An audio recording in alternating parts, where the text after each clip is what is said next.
Завсарлагааны үеийн дэг.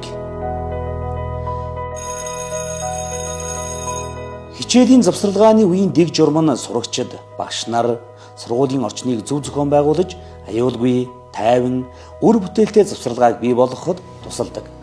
Завсарлагааны үеийг зөв зохистой ашиглах нь сурагчдын амрах, хөгжих, бие бэлтрийн хувьд идэвхтэй байх, сэтгэл санаагаа тэнцвэртэй байлгахад чухал ач холбогдолтой.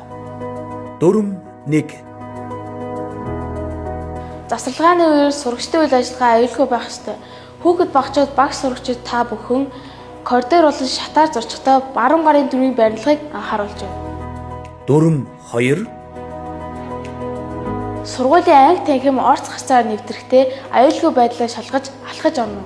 Сурагчдаа өөрийн болон бусдын аюулгүй байдлыг ханган сургуулийн орчин талбайд гүйхгүй байхыг анхааруулж байна. Дүрм 3.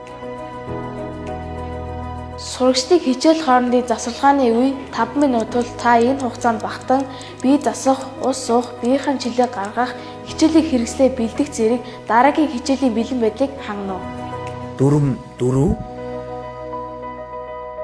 Хэрэв сурагч танд хичээл дундуур зайлшгүй асуудал тулгарч ангиас гарах шаардлага гарсан бол тухайн хичээл зааж буй багшаас зөвшөөрөл авч гарахыг зөвлөж байна.